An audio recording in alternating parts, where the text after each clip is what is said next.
Alan, it's fine if you want to do it. I've talked enough today.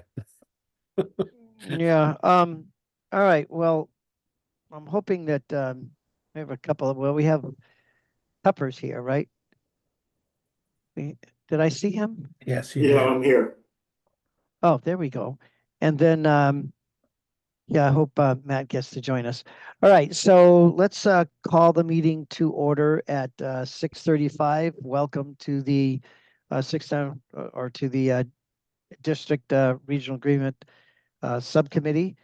And we do have a quorum of members present, and we also have Jay Berry joining us, and we have Kathy taking the minutes for us. Today is Tuesday, February 11th. Um, so with that, let's do just a quick roll call vote. Alan Genovese present, Stephen Yes, present. and Greg, Yes. Jane, muted. Jane is frozen maybe because I don't see her moving, so we'll come back. Jessica. Present. Oh, good, there we go. Here. And then Dorinda Here. and Ginger Here. and Tupper. Yes, here. Okay. And I can't see her, but I know Kathy's in here somewhere. I don't know why. Did I call everyone that's on the screen? No. Did I miss anyone? Catherine, you didn't call Yes, I'm Catherine. here.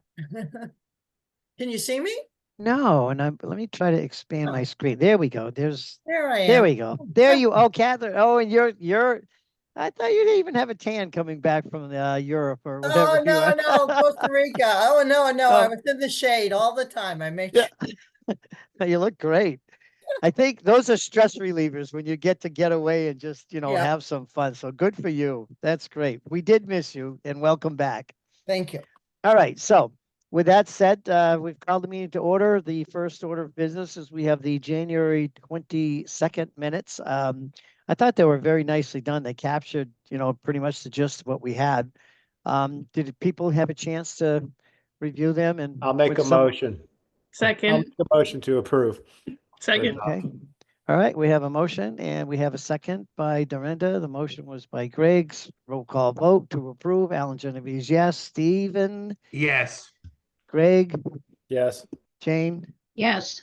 Jessica, Yes. Dorinda, Yes. Pepper, welcome. Yes, And Catherine. Yes, I read them and therefore they look in Yep. order. Yep, perfect. And Ginger. Yes. All right. So thank you. So they have passed unanimously. And now we have section 10, voted tentative approval, section 10. Jay, did you want to? Is that just, did you want to comment on that? You made a couple of changes. Yeah, I do, except where did my share function go? It went with my disappearing on the screen. Oh, there it is. Okay.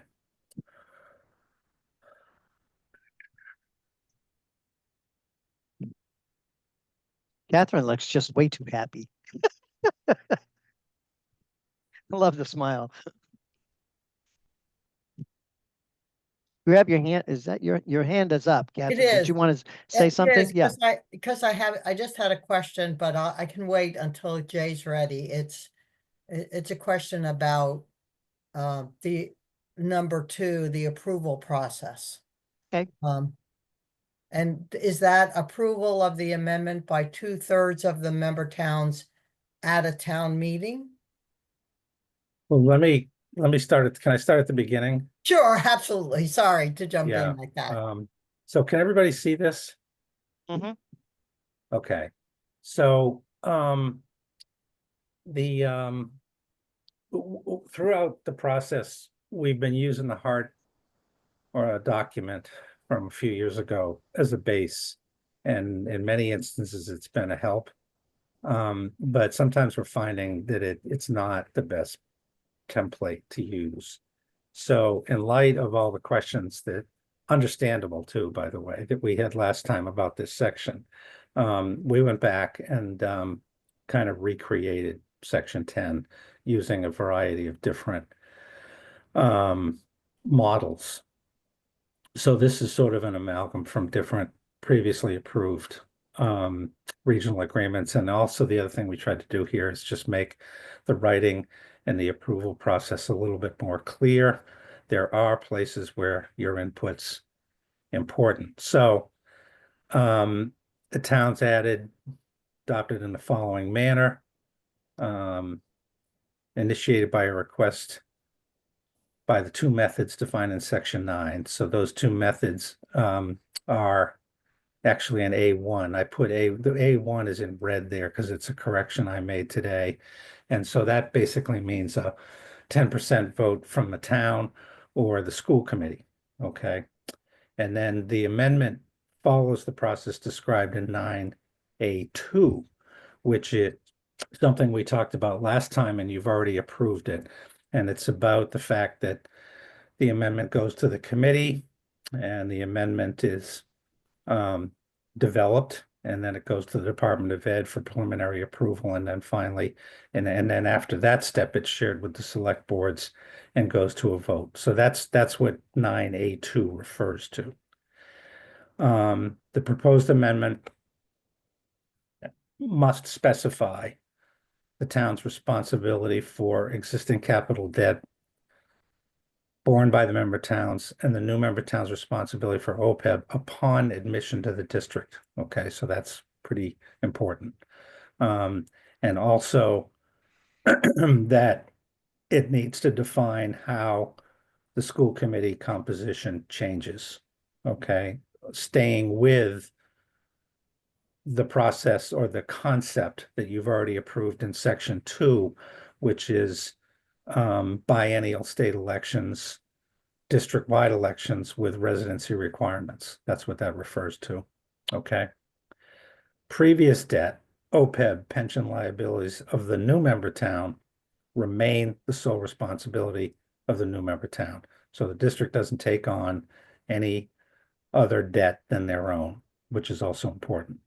And then I tried to simplify this approval process. So the new town is admitted when the new town votes for it. It's approved by 2/3 of the member towns, existing member towns, by a majority vote. And that can change. We can come back to that. And then compliance with provisions of law regulations may be applicable and approval by the commissioner. And then the last step is this business about how it has to be done before December 31 for the following fiscal year.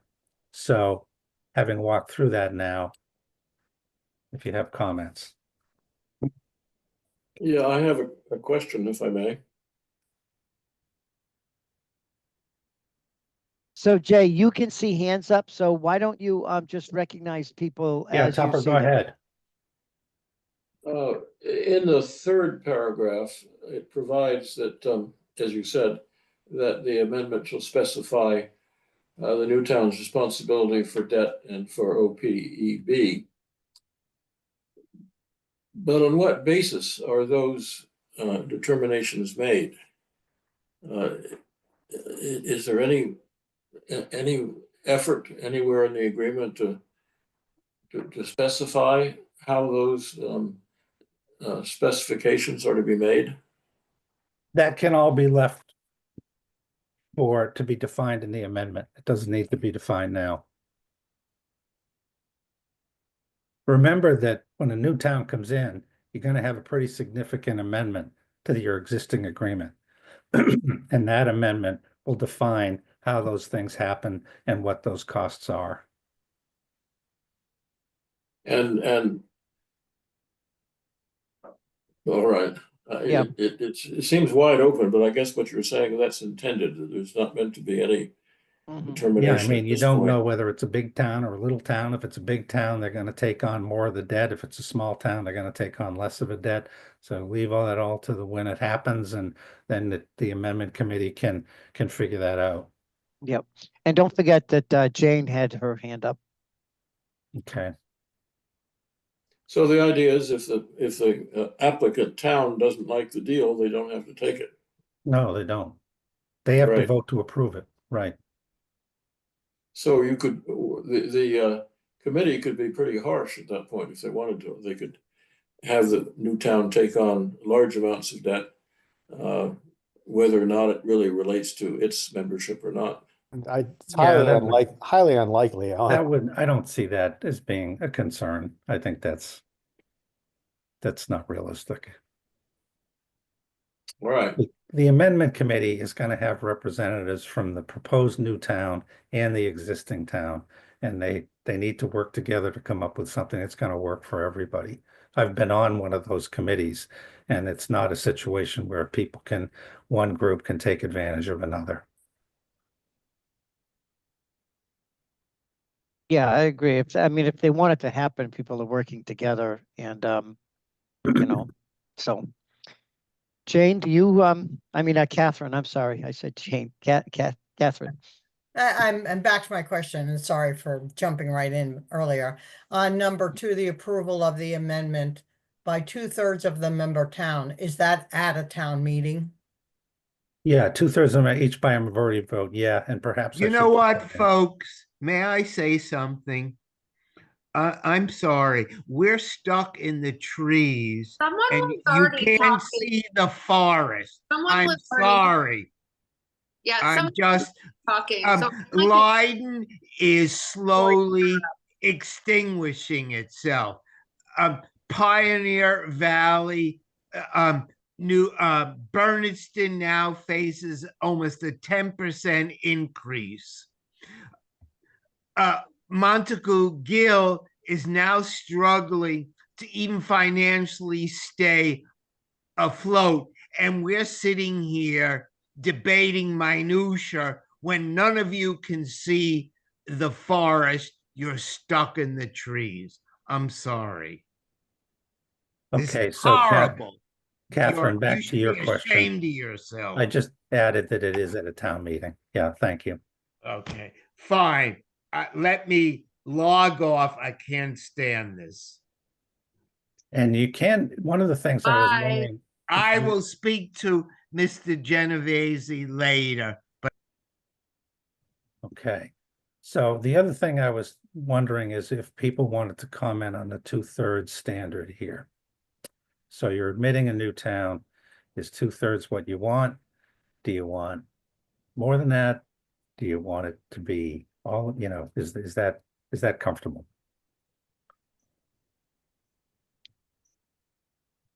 Not hearing much. Yeah, no, I think that Well, sounds I that sounds good to me. Yeah, Okay, sounds all right. reasonable. Did somebody else have a question? Well, I did wonder about the 2/3. This is Jane. Yeah, And then I never got to the end of my thinking process on it, but it seemed like here you have a town that wants to join the district and putting 2/3 here seems to make a higher hurdle than you're asking anyplace else. Agreed, Jane. We went over this last time, and I think the person who just left was the sticking point who wanted it higher. okay, so I'd it could, be happy with a half. I would so it too. would be each by a majority, let me see, an approval by a majority of the member towns, right? Yep, Yeah, by a majority vote. That would be my idea too. yeah. I- And remember, I in the agree. beginning, in the beginning of this process, we had debate about, 6 towns and we saw the benefits and so forth. And then we started questioning, is it big enough? And given the fact that the state had, these planning committees that you had to have and all the members and stuff, we wanted to make sure we had language that people would be able to come in. So we could be the super regional district and it would be an easier pathway than what we've had to go through. So I think a simple majority at town meetings, whether they be annual or a special meeting, is adequate. Okay. Yeah, the other thing is that the standard for a new town coming in is usually not quite as demanding as the standard for an existing town leaving, right? Yes, right. So if there are any questions, we can hear I a mean, motion. The 2/3 was, at this point, if we had 6 towns and a new one came in, it would still have to be 2/3 anyways. because it would be 4 out of 6 to Right. majority. So it's cleaner if we have it just as a majority. So it would start at 2/3, and then if it got bigger, it's just easier if it's a majority. I mean, as far as the math. Mhm. Okay. All right, then I think, Alan, you could You want a motion for that? Yes, that'd be great, tentative Jane. approval of I 10. move to change section 2 to say approval of the amendment by a majority of the member towns, each by a majority vote at an annual or special town meeting. Second. Okay, we have a motion and a second. And so that's approving this section, tentatively approving this section as amended, as she just specified. I can't see everybody again, so I can, I guess I'll do this by If you memory. want, if Jay, So if you want I'll to do take this. us off share, he'll No, be able. I can do this. I can do this. So, All right. Jane, how do you vote? Yes, And Tupper? Tupper? You're on mute, Tupper. You're muted, Tupper. We'll come back. Greg, Yes. Catherine, Yes. Ginger, Yes. Dorinda, Yes. myself, yes, Jessica, Yes. and please, I hope I didn't miss anything. Tupper, did you vote yes? Yes. Thank you. You were muted for a bit. I think I have everyone. All right, next item, Jay. Yeah, the next item is 9. So this is the business about withdrawal. I mean, no, wait a minute, 10, 11, excuse me. 11, yes. so we just voted to fix that number 2, but we did not vote to accept the whole section. Oh, I thought it was a vote for the whole section. No, I just moved to amend that number 2. Well, then I'll make an emotion to accept the whole section. I'll second. That's funny because when I summarized Jane, I said, so this is a motion to tentatively approve this section as amended with the way she explained it. So I thought we were doing the whole thing as well with this When amendment. you said section, I thought you meant number 2. Oh, no, I'm sorry. Bad Okay, choice of words. Okay, whatever. so Greg, you made a motion. Do we have a second? Yes, I seconded. All right, so we have a motion and a second. So, and this is to approve this article. This section. They're all This- votes to recommend anyway, so. Alan Genovese, yes. Jane, Yes, Jessica, Yes. Greg, Yes. Catherine, Yes. Tupper, Yes. Dorinda, Yes. and Ginger.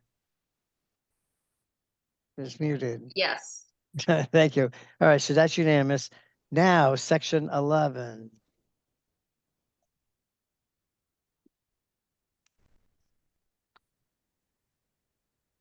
Okay, you see that hopefully? No, Really? now, yes, Can you see this? yes. Okay. Had me worried there for a minute, Alan. Okay, so again, we tried to respond to some questions and to clean this thing up a little bit. So any member can initiate withdrawal. But that initiation has to be consistent with the amendment section, section 9.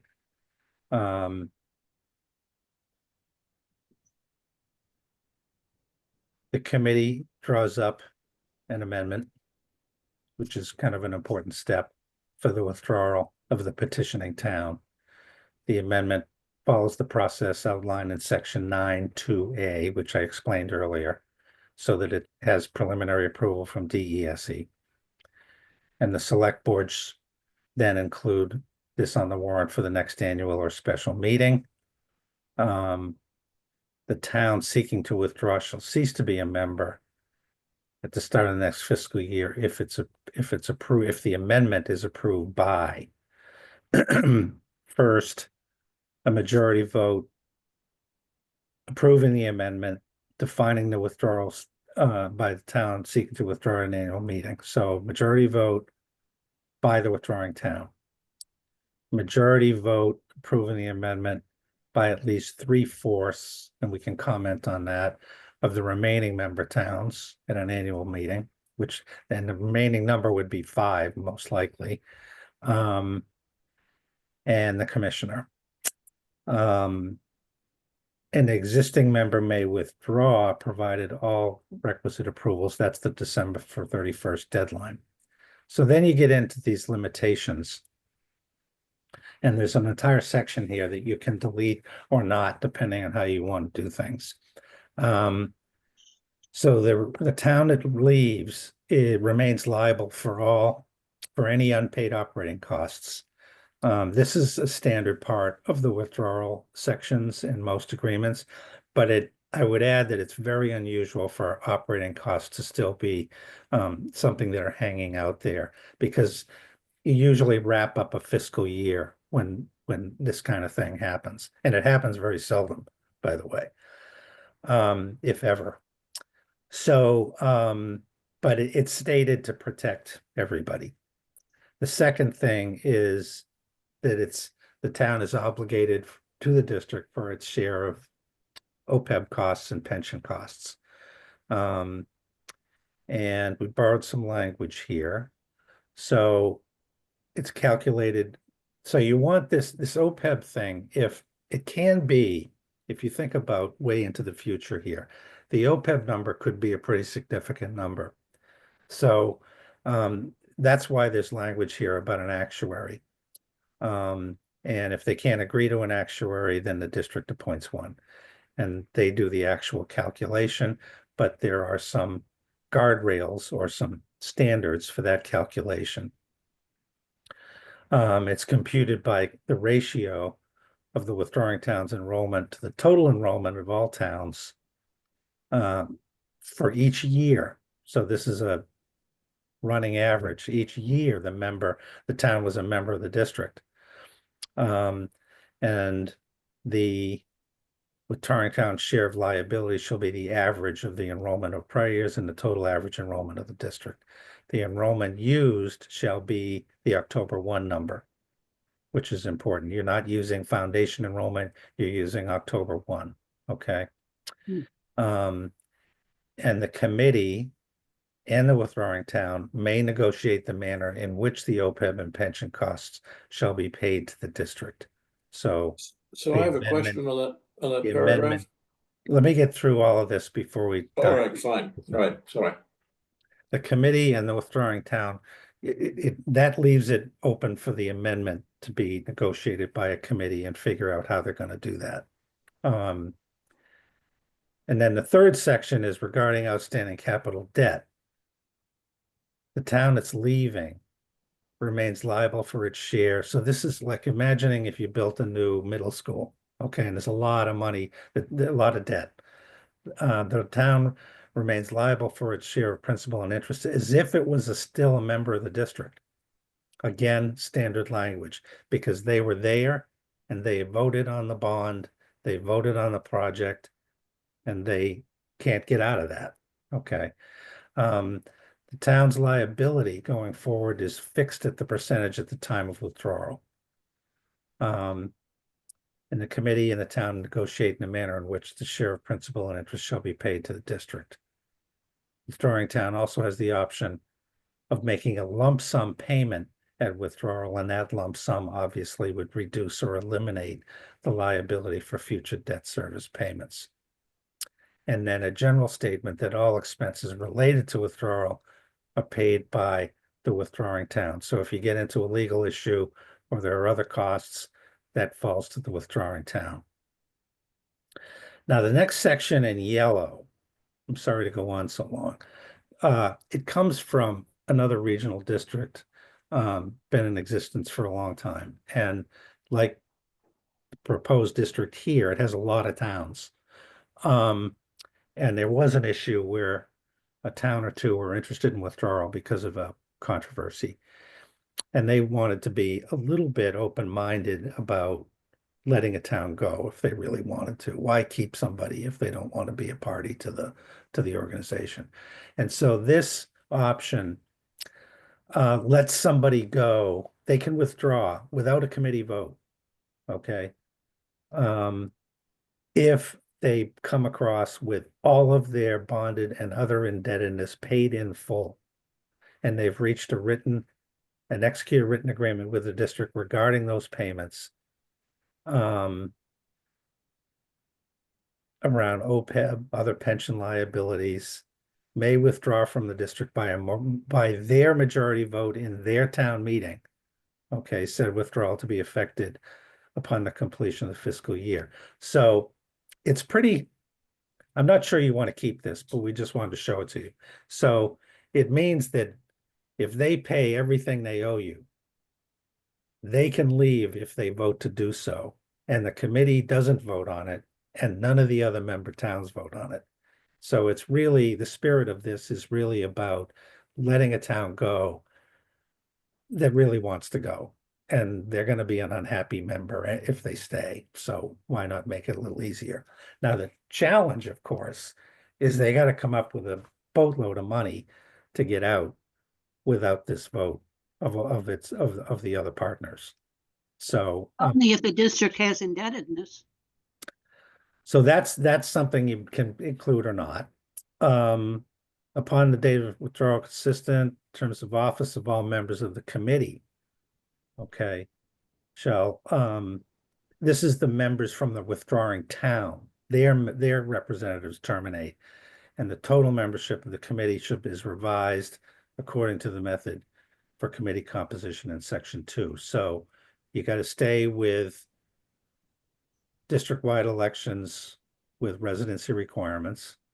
But the amendment would then determine, okay, instead of 5 people for Montague, you got 4 people for Montague, or whatever the case may be. But that's defined later. It's defined in the amendment. And then the money that's received by the district from the withdrawing town can only be used for the purposes, for which they're paying. It's not a general fund. Okay. So having hopefully walked through that a little bit, Catherine has a question Yes. It- or a comment. Well, no, it's a question. I think it's a question.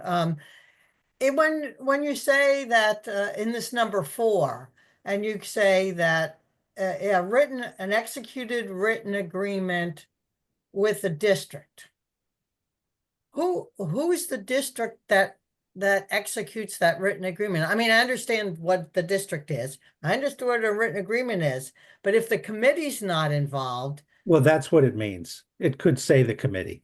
Okay. Okay, all right, fine. It was, as I was reading it, I'm thinking we're specifically saying that they can leave without the committee. Yeah, no. It wasn't, the intention was not to leave the committee out of it. This Right. language actually was approved by the department.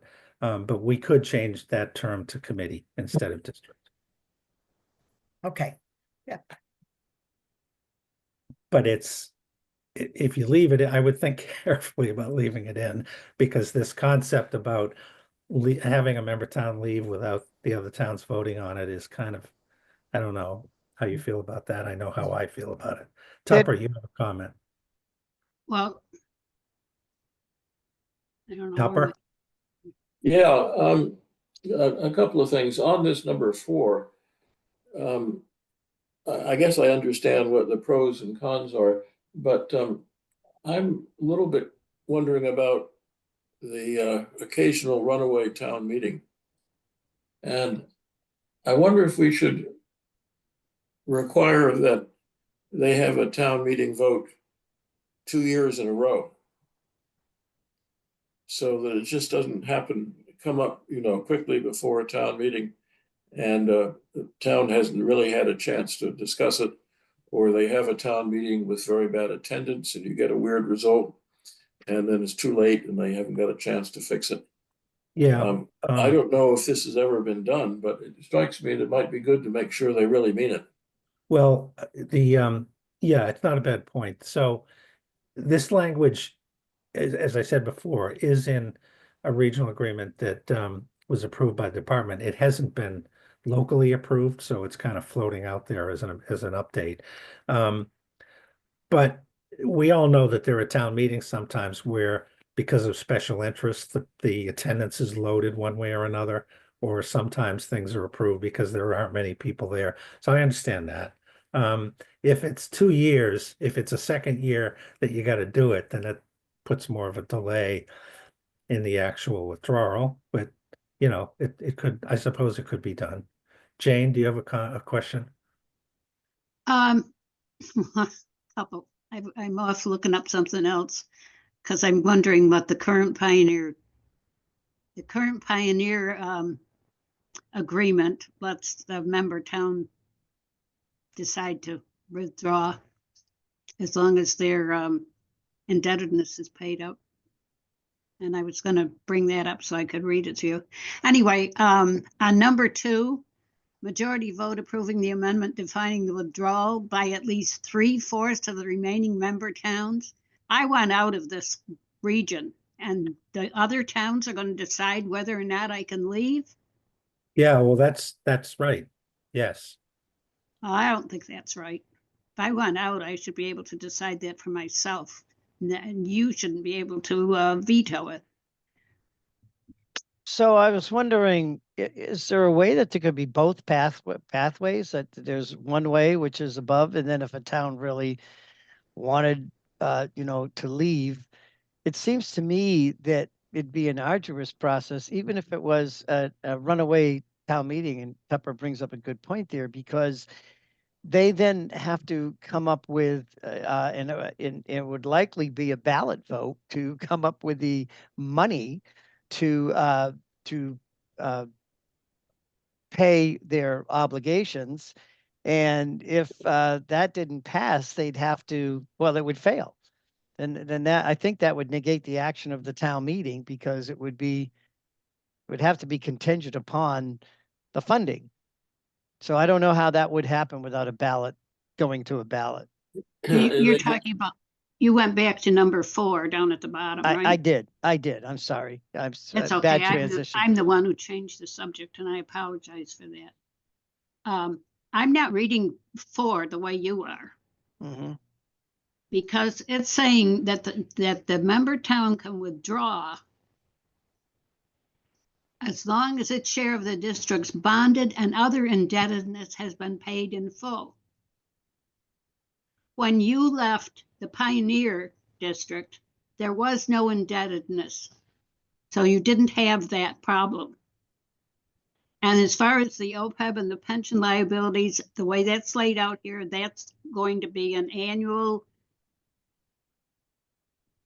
requirement or commitment, whatever, for the rest of your lives. Right, until the last person's deceased. And so we have to have an article every town meeting to pay Right. that obligation. So I don't see any problem with this paragraph in that regard. If a town decides to withdraw from a district, any place in this Commonwealth, they probably are going to know that it's the last year they have to pay on that indebtedness, or that there is no indebtedness, or that it's so minor they can afford to pay it off. They're not going to blindly go into $1 million bond that's just been taken out and say, I want to leave. Because it just wouldn't be financially feasible for any town to do that, in my opinion. Yeah. So I think this paragraph is only going to be implemented when there is no indebtedness, or when it's a minor amount that they can handle. And so I don't think we even need to worry about that. I think the wording is fine, and that we should leave it in. Okay, I want to explain something else that's not in the agreement, and it doesn't need to be.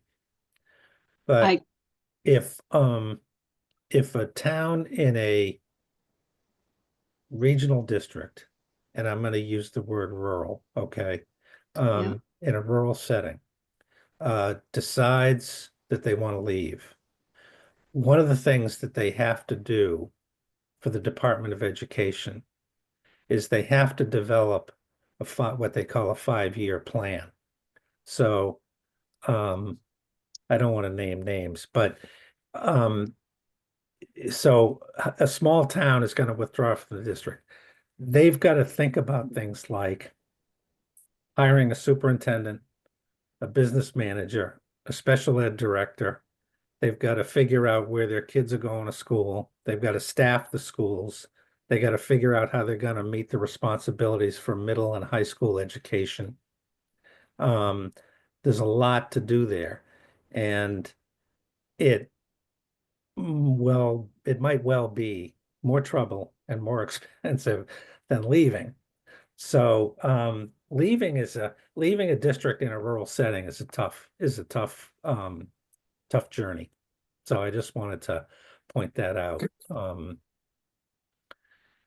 But if people want to leave this in, that's fine. What did would somebody be the have- advantage to not putting it in? Well, if you don't put it in, I'm not saying it's an advantage, but what if you don't put it in, then the standard for withdrawal is that both the withdrawing town and here it's 3/4 of the remaining towns have to say, yeah, this is a good idea.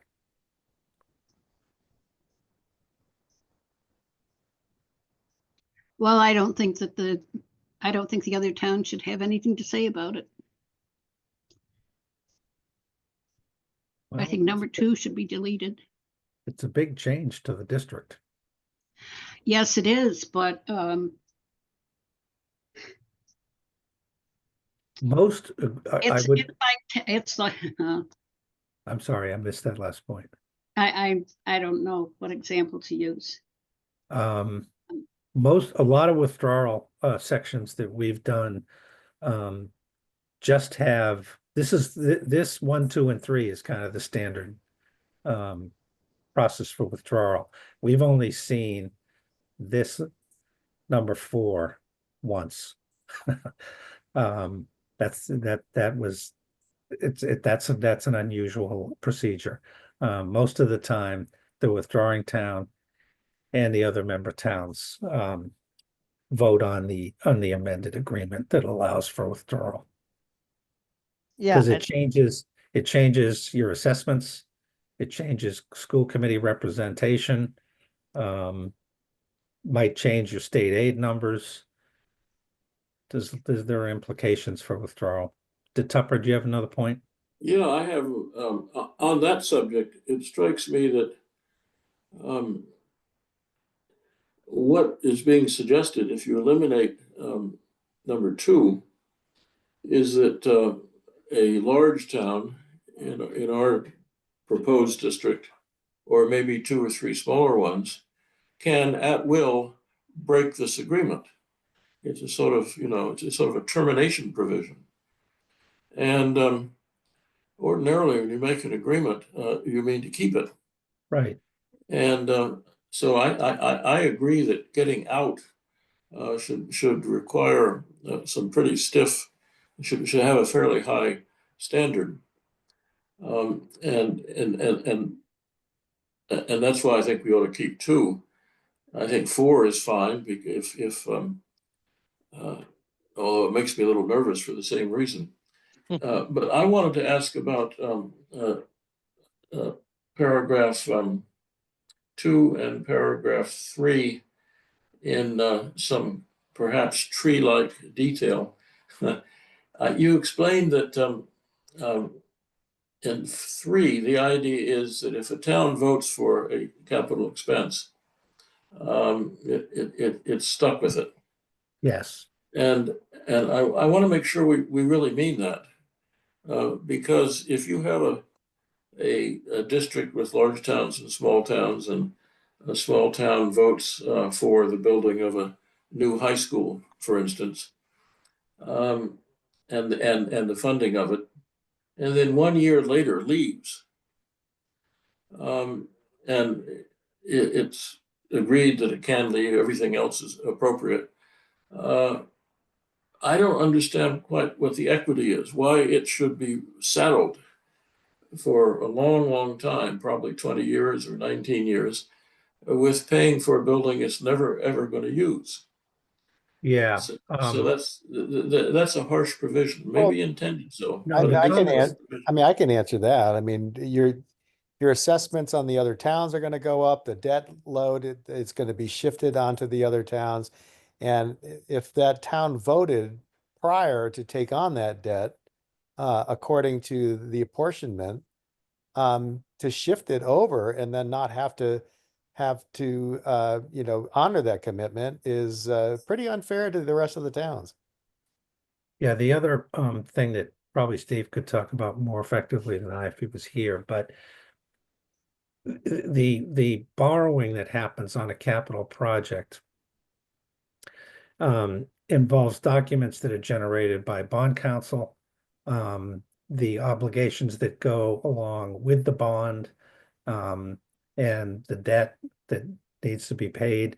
Those things can't be changed. That town is a party to the borrowing, and that is not easily changed. The town is a party to the bond or the district? is? Yes, they voted to build a new high school and to accept their share of the debt. And that's part of how the bond is structured and the debt is structured.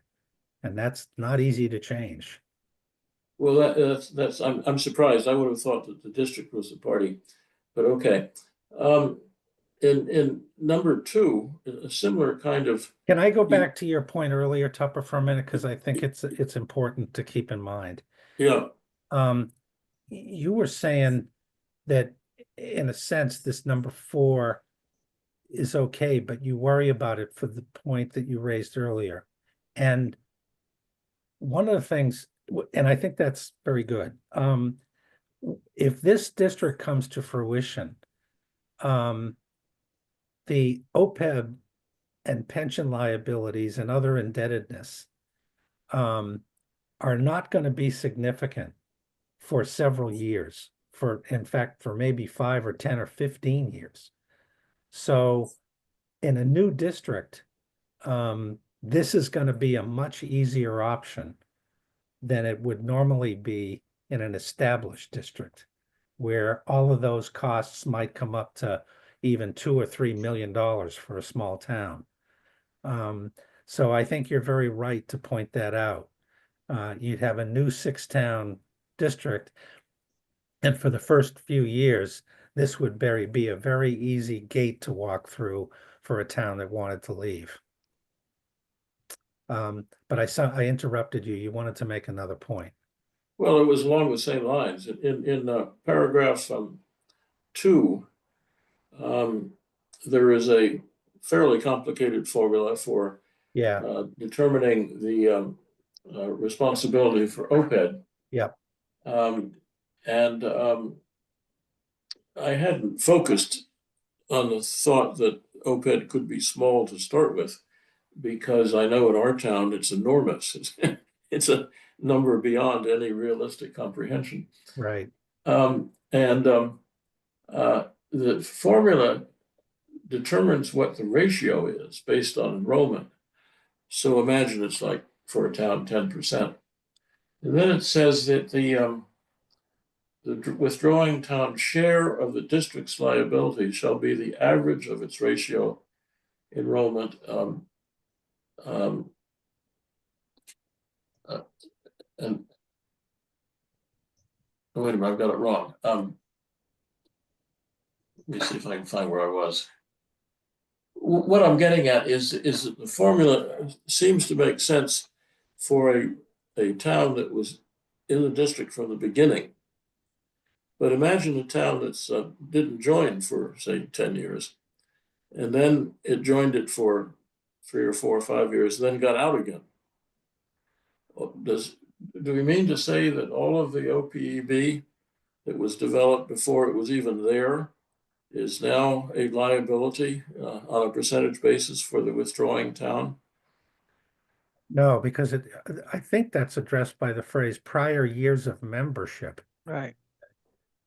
Well, the ratio is based on prior years of membership. Yeah, I mean, it's only for the years that they were a member of the district. And the other thing is, if that happened, I'd say that that's a town that has a lot of trouble making up its mind.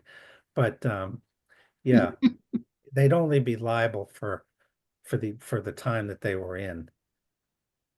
Okay, Yeah, and I mean, in a general sense, I think you folks know this because you devoted a lot of time and thinking to it, but a regional district is a pretty permanent partnership. And so this jumping in and jumping out stuff is not a good thing.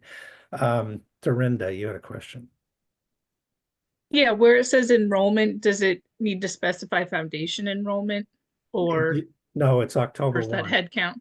It's head count. Okay. And there's pluses and minuses to that. Okay. Yeah, I mean, I was just saying if we're using foundation enrollment as our methodology, does that matter? Or it doesn't for this? No, it would, well, they're not the same, as you well know, right? Right. And foundation is going to include every kid that you're financially responsible for. October 1 is you're responsible for every kid who's sitting in a seat at the school. So charter, choice, that's captured by foundation. October 1 doesn't capture that. Okay. Shane, you got your hand up. I'm sorry. I forgot to put it down. Okay. Okay, well, there's a lot to think about here. I don't know whether you want to put this off to the next meeting, give yourself more time, or whether you want to consider a vote or talk about it some more. Alan, where are you at with this? Well, I like the language as standalone and because the concepts are different and they're both kind of sound or rationale. So the first one about having the, majority vote and the 3/4 and of the remaining towns and so forth. Although I wouldn't like the other towns to say, too bad you have to stay in, even if you want to get out. They came in. So, and there's a lot of implications and ramifications for them leaving that becomes problematic and burdensome on the other towns. So I like the language there, but at the same time, when I go down to 4, I wish there was a way that maybe there's a time frame, a limitation or something. Because having someone in there does not doesn't want to be there. And I'm glad you pointed out that, for the first few years, I mean, they're only picking up new retirees and there's not going to be, a lot in their short time in the district because 4, 5, 6 years. So that's something that they could probably pay off. I don't like the fact that it's such an easy escape. Well, there's Where- ways, you have the ability to, it isn't like you have to accept this language as it is. If you want to revise this, you can. You could, for example, you could say that any member town may withdraw, I'm in the yellow section here. You're right. Any member town may withdraw from the district with a committee vote. Okay. Yeah. In that Yeah. instance, the other towns wouldn't vote, but the committee would need to vote. Okay. But another point I wanted to make is up here again, this 3/4. Okay, so that's going to be 3/4 of 5, which is going to be 4. So it's a pretty high standard. 4 of the 5 remaining towns would have to say yes to this. And Jane has her hand up again. I do. I have a couple of points. I'm having a hard time buying into the thought that the OPEB responsibility would be very small at the beginning of the district. Because I think that when the two districts become one 6-member town district, the OPEB responsibilities that all of us currently have are going to be merged into one responsibility in the new district. I think That responsibility can't just go away. So that's yeah, not going to no, be I a think small. You make a good point, and that's one of the reasons why we need, when we're through with the next couple of sections, we need to get to this point about assets and liabilities and how they merge. Right. So it isn't like you're starting from scratch. Both Pioneer and Gil-Montague have these obligations now, right? So are they in fact going to be carried by the new district, or are they going to be the responsibility of those towns going forward? Or do they just disappear? And they don't disappear. They're not going to disappear. Well, So that might be a point for voting for a. yeah, six-town but you make a district. good point, because I mean, both of the districts been around for a long time. So if you put their required OPEB trust numbers together, it's probably a pretty big number. Yeah, So let me give a counterpoint to that. So just like a district that's leaving is solely responsible, for their indebtedness and that point in time, it's frozen what they need to fulfill their OPEB obligations. Could it also be that at the inception of a new district that the Pioneer owns the OPEB obligations of their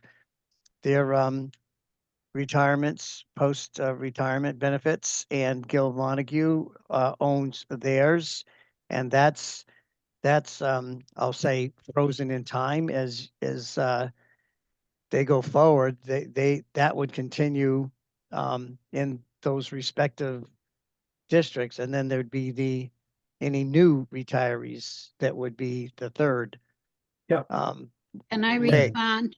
Yeah. Can I Yeah, The problem isn't there that's is- gonna be taken up in the section where we decide about how liabilities are gonna be handled and all Mm, of that other Yeah, stuff. but your Um, point, Alan, is exactly why we need to get to some legal advice fairly soon, right? Yeah, mhm. and Alan, I think the point there is that as I understand it, the two existing districts pretty shortly would disappear altogether. They're not there anymore. So Right. they cannot carry the liability. And Right, I but don't could- think that the towns are going to be at all happy picking up the OPEB liability of the district. I think it would be Well- very difficult to figure out what each town should assume in those cases, Right, which is why you have So, the actuary, but which is why it's gonna go to the new district. right. So let me just So make this I comment. have a couple of other points. When you get done discussing this, Yeah. come back to me. Yeah, let me just make this comment.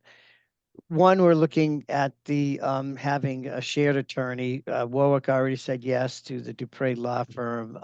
Gil Montague, I believe, is voting that this evening. Hopefully they'll support that as well. It's no cost to the district. And then we've asked Pioneer, because I think they misunderstood what the request was, to revisit that.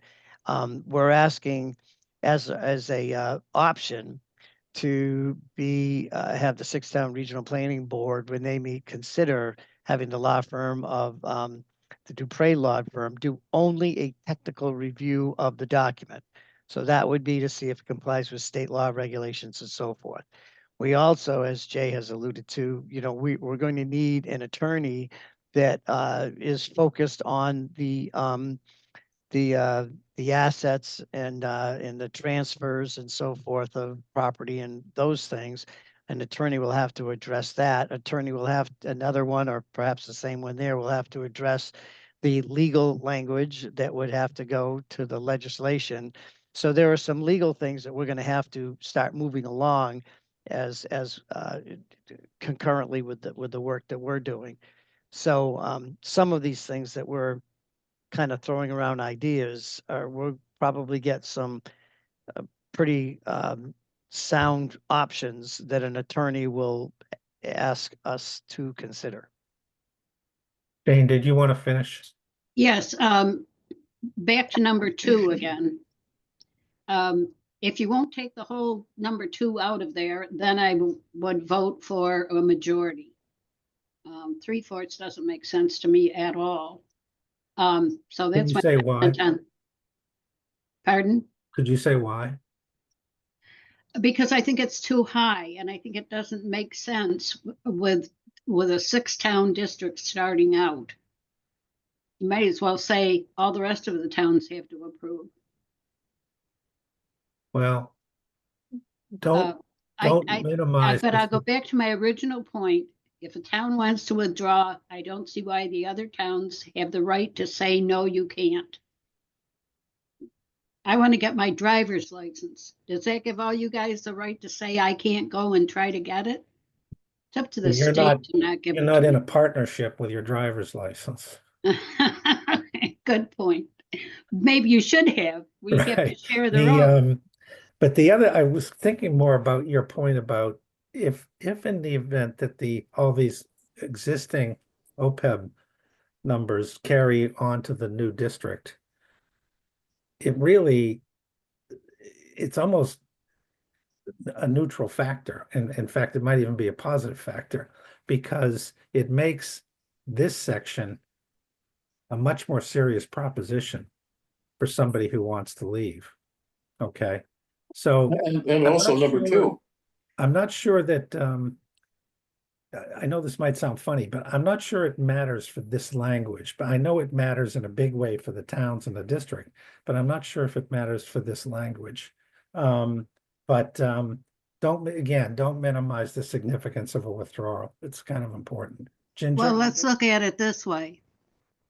This contract, district agreement, has to be ratified by the towns or the district doesn't come into existence. So when each town reads this, what's their reaction going to be? Oh, sure. Yeah. Yeah, they're going to say, what's going on here? I'm not going to sign that. No, I'm not going to vote for this No, you agreement. lost me. I don't understand that. It doesn't take much for people to decide to vote against something. And if they think that's too punitive to allow the other towns to decide whether or not you can leave, they might not vote for Well- the district agreement. Well, Yeah, Jane, let me let's- put it let's, this way, if I may, Jay. Yeah. Let's, for instance, Jane, let's say Gil, Montague, and Pioneer merge into one. All right. Now we have a high school in Montague and we have a middle school in Pioneer. And then let's say in 3 or 4 years, Montague decides that it wants to leave. Now you have, if you don't set the threshold high, it could be extremely punitive on the small towns to now figure out where they're going to have a high school that they had committed to and are now, faced with a pretty big dilemma and problem. So it only takes one big town amongst a bunch of small towns to have an enormous impact on those towns. And therefore, I do think the withdrawal level should be a pretty high level for the remaining towns because, they're not all the same size. They don't all have the same impact on each other. And I think it could be very, impactful All right. on the other ones. Does that I make sense? hear your argument and I can go along with it, except I will have one counterpoint. When this district is created, it will take ownership of the high school in each of the districts that currently exist, one of which will become a high school and one will become a middle school, but they will both belong to this new district. So if Montague withdraws, it's their problem to find a new high school because the district will still own that one in Montague. Right, and they're gonna take about 45% of the assessment and contribution to the budget with them. Yeah, well, hopefully they're not going to leave. Hopefully nobody's going to leave, but Right, since we have to Right. provide I for take that. finally back my get to- example with your caveats. yeah, so I'd like to finally get to Ginger here. She's been very. I have one more question, if I may. Go ahead, Up Jane. In paragraph 2, it says the committee shall draw up and initiate an amendment, providing for the withdrawal.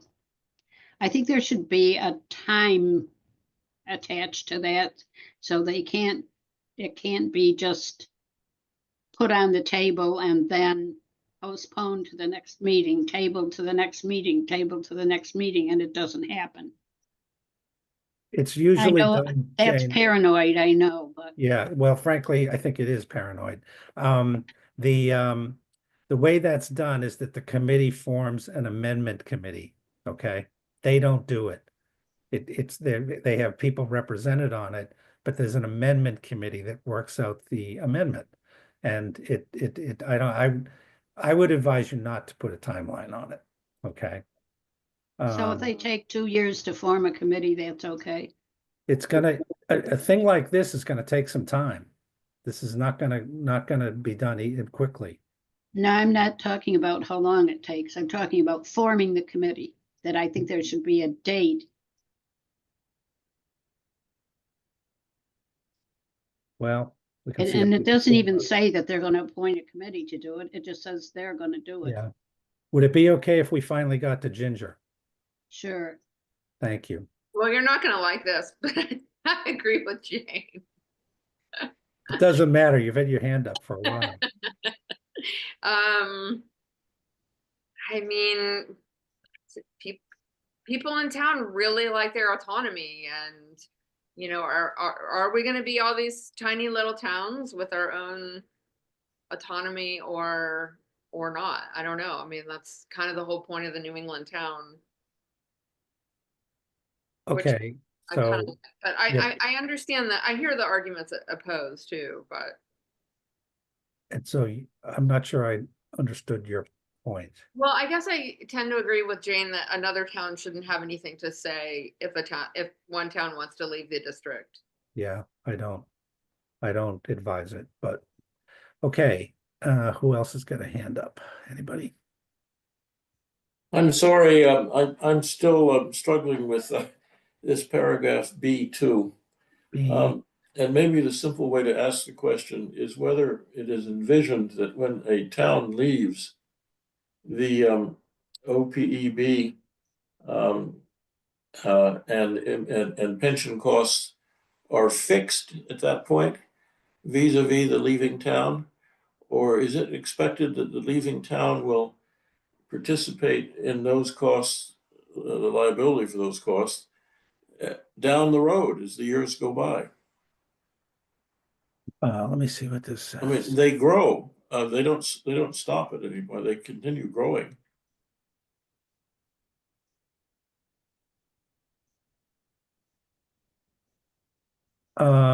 Best answer I can give you, Tupper, is the sentence that says the enrollments it shall be students attending the schools of the appropriate year.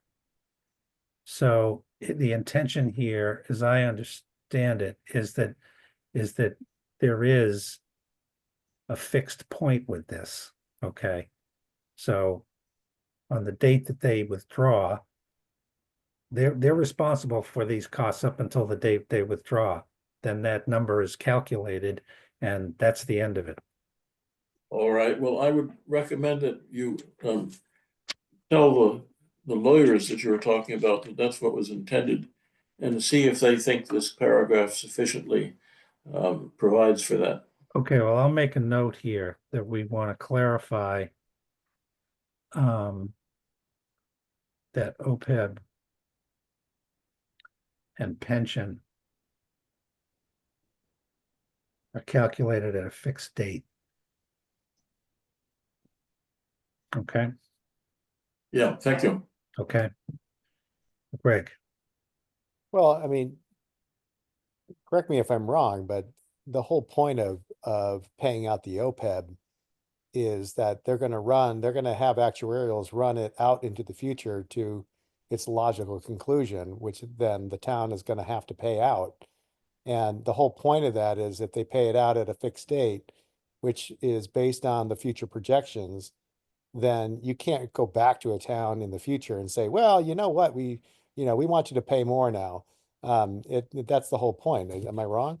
no, you're right. If the actuary is going to say, okay, this number represents what your responsibility would be as this whole thing plays out, right? Yeah.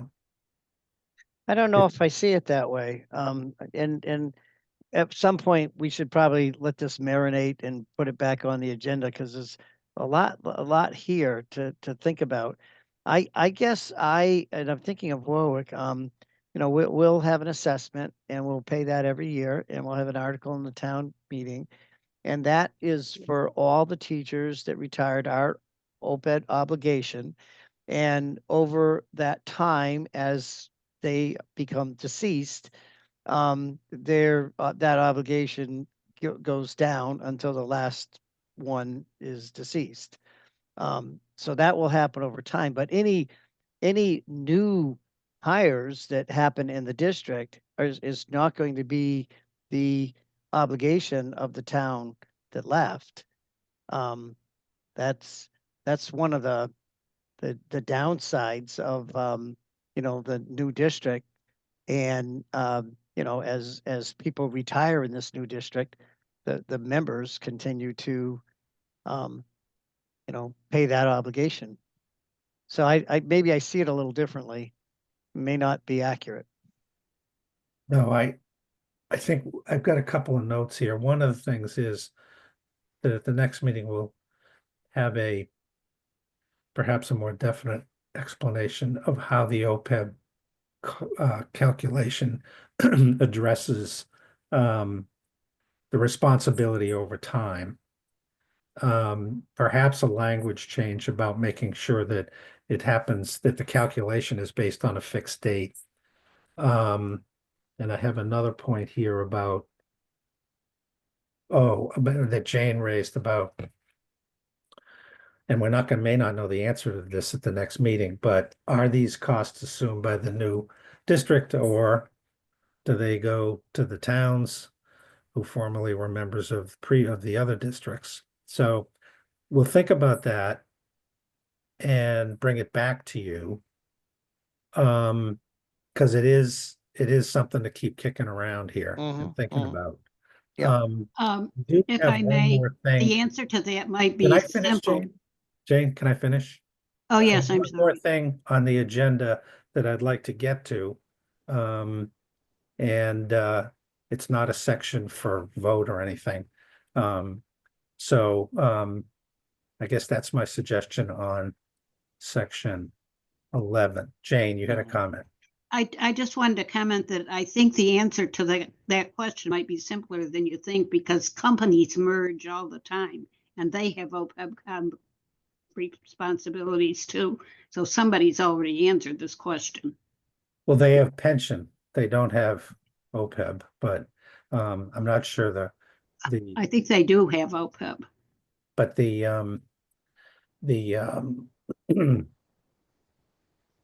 but we'll look into that. And the sooner we can get some legal advice on some of these matters, the better. I'm going to stop sharing. Okay. And I'm going to share something else. This is the last thing on the agenda. I'm just going to kind of walk through. This was sent out to you. So when we're done with the standard parts of the do with this.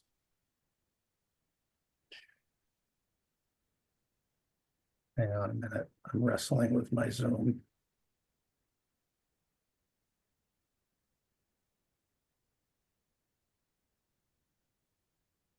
Okay, can you see that? Not No. yet. Now we Yeah. can. Okay, so when we're through with the standard sections that are in any, or that are in typical regional agreement, we have to have something here about the transition period. And Steve and I and Mac are kind of working on this now, and some of it is stuff that we're still trying to get our arms around. But this section, so what we decided to do is just put this outline together, give you some introduction to how this is going to work. So first of all, this section would define the transition period. So if I can set the context, in an optimistic assumption that the towns approve the regional agreement and this consolidation is going to happen, the transition starts with that approval date and it goes through midnight of the day preceding the operational date of the new district. Okay, so that entire time is the transition period. And that during the transition period, the existing school committees continue to oversee and operate their schools. Okay. The transition committee, you need a transition committee. So you're going to have 3 school committees during this time. And you need to define how this transition committee comes together. So in one scenario, because I'm going to go to the wording in parentheses. One of the tricky things about this is that the approvals, the beginning of a fiscal year, and the election dates don't always line up cleanly. Okay. So, and that's kind of important in terms of how the whole thing has to flow. So sometimes what happens is that the transition school committee is appointed because you don't have an election date coming up in the near future. Okay. And so their job is to complete planning work until then there is an election date when you do elect, and it shouldn't say it's really a permanent transition school committee. Okay, not permanent school committee. And then at the end of the transition period, the elected transition group becomes the permanent school committee until the next election. So there's a lot of transitions even with the committee. The transition committee has a lot of work to do. They need to be able to receive funds and grants. They need to establish policy. They have to employ a superintendent and central office administrators. They need to be able to contract for goods and services.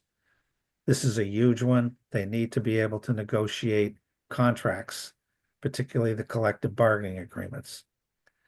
They need to be able to adopt a budget for the first year of the district. They need to appoint a school, if they have to, they can appoint a school building committee. If they can do a strategic plan, they can appoint subcommittees. Okay. So in our estimation, this work is going to take probably more than a year. Okay. Maybe a good deal more than that. Really important that the transition committee and the existing committees work together and cooperate with one another. And that during this time, the existing school committees, and this is why I had a conversation before the meeting started, it's that they don't initiate new building projects and that they should maintain the same programs in their schools. So you don't want the existing school committees making long-term promises, contracts, creating obligations for an organization that they don't represent. Okay. They need to kind of be in neutral at least in regard to those issues. So again, another statement about full cooperation. And then there's a time when the transition committee ends and you have terms for permanent elected committee members. What we're going to try to do at the next meeting, we'll get back to section 11 and have some more discussion about that. But we're going to try to give you a more specific timetable for how this would roll out so you can see. It's going to make assumptions. So it's going to say, for example, that let's say that all the regional, and this isn't realistic, it's just an assumption. Let's say that all the regional agreements are voted on and approved by May of 25. Okay. And then from there, it's going to project how the transition period unfolds, how the committees unfold, and then what happens in the operational date of the new district. So we do need to have a section 13 so that people understand how the time period goes when two districts become one. Greg, you have a question. Yeah, I think I already know the answer, but from your experience, is all this cost of I mean, this is a significant cost. And my hunch is that we would have to be hiring professionals in many of these roles. And so my question is this cost all borne on the towns that are trying to merge? I mean, I know Alan and I have put a lot of requests into the state to be able to have funding for these kind of transitions. But in the past, with these kind of transitions, has it been borne all by the towns? Has there been any state funding? What's your experience? Okay, so first of all, as most of you probably know, the there aren't many consolidation initiatives that have come to fruition so far. So there isn't a lot of um, precedent to go back and look at. One of the comments that Steve made when we were preparing for the meeting is that it may be, if grant funds aren't available, it may be that when the agreement is approved, the towns may have to approve an amount of funds that would pay for the work of the transition committee. So that's the best answer I can give you now, that if you can't get grant money, then it's going to have to be a shared expense on the part of all of the 6 towns. Um, I I think it would be very disappointing if the state didn't come up with some funds to help you make this happen. They've I see it as an obligation, but there are probably people who don't. I think they should come up with some money for this. Yeah, and I kind of had in the back of my mind, and I haven't hatched this completely, but a vote coming to the towns and like Greg said, we have put this in front of our legislators to bring forward. We want Desi to make a commitment to, and we want the legislators to target money that if it were to go forward, it would be contingent upon state funding for this transition, so that we're putting it back on the state, saying, we're willing to do this, subject to the legislation that we would be asked to be filed that would support this initiative, the creation of a super regional school district. So I'm still thinking about how we could work with our legislators to say, if the towns were to vote this, are you going to support this initiative and this endeavor? And if the state doesn't come through with the funding, then that's on them, and that's unfortunate. So I'm still thinking about how we would move that along. Before I lose this thought, and we have everyone, there's another piece, Jay, that I would like you and your team to work on, and that is there's some place in this agreement we have to have some language that grandfathers the existing tuition agreements that Pioneer may have, or that Gil Montague may have with Irving.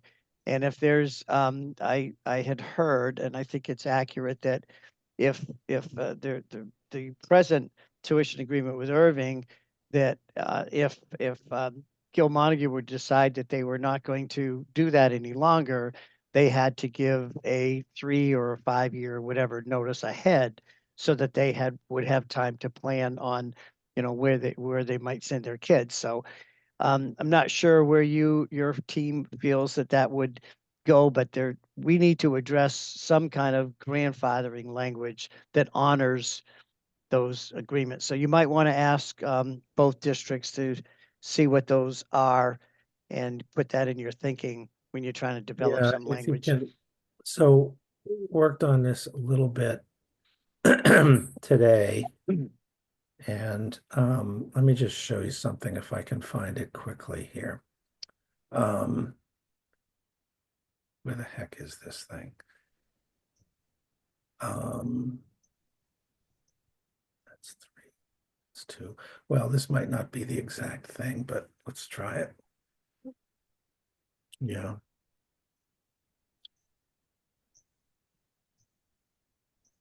So I read okay,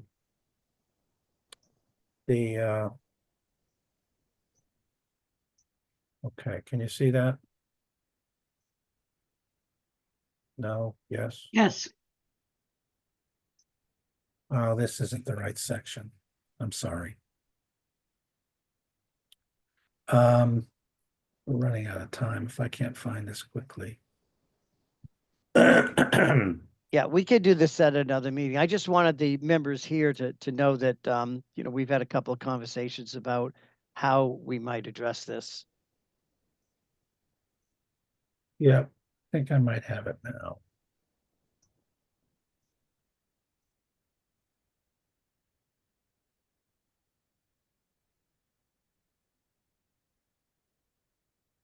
Can you see this by any chance? No, Not yet. not yet. Sorry. You're not sharing it, Jay. There you go. Okay. That's visible.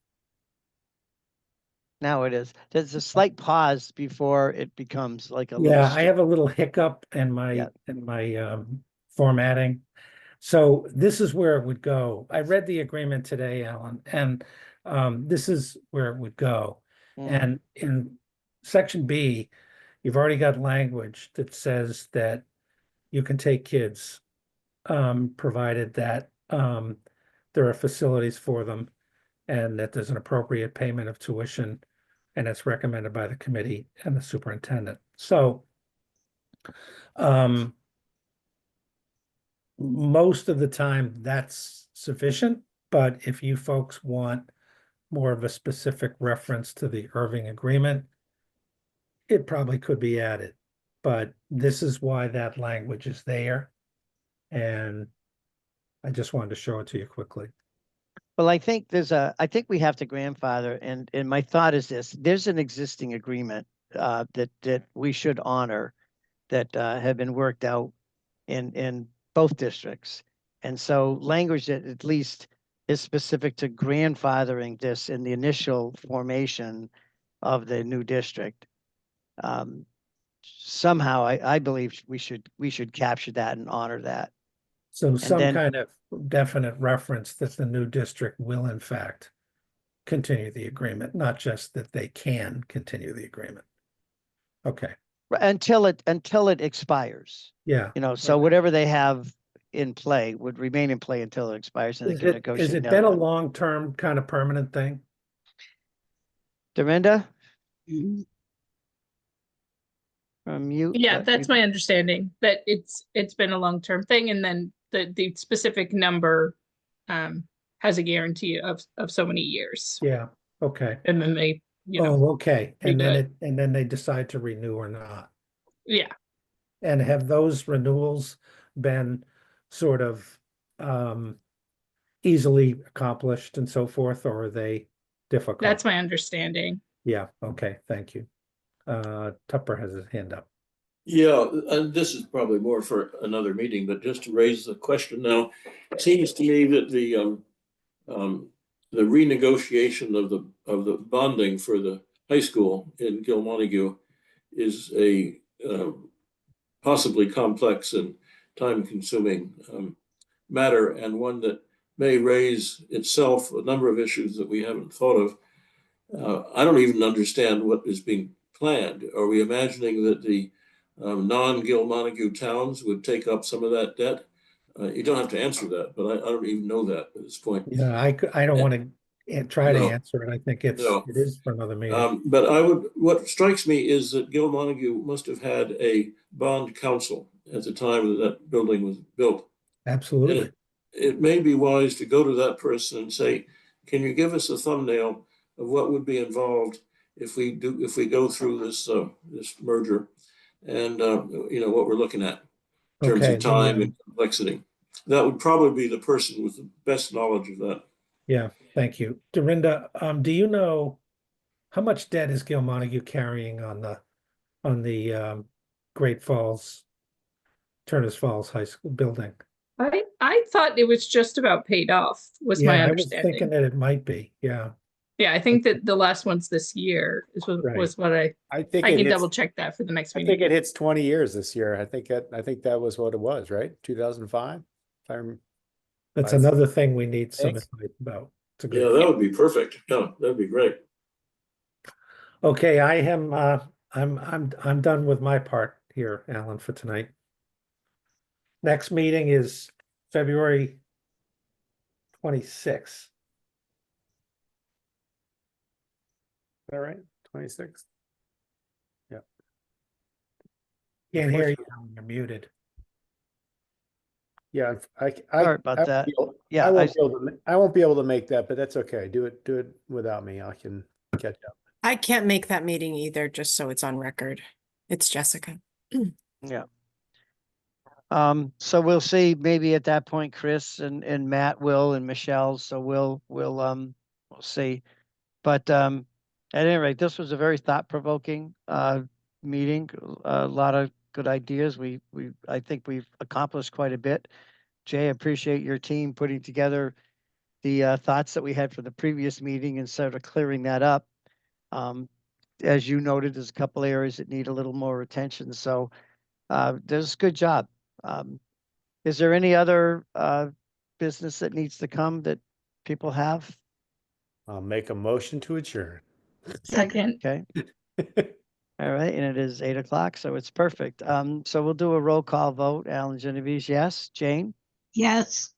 and Dorinda yes. and Tupper Yes. and Catherine Yes. and Greg Yes. and Jessica Yes. and Ginger. Yes. All right, thank you, everybody. It is 8:01. You can stop the recording, and we're looking forward to seeing as many of you as possible on February 26th. All right. Thank you, everyone. Great. Thank you, Yeah. everyone. Have a good Thanks. night. Thank you. Thanks, Good everyone. night. Bye. Good evening.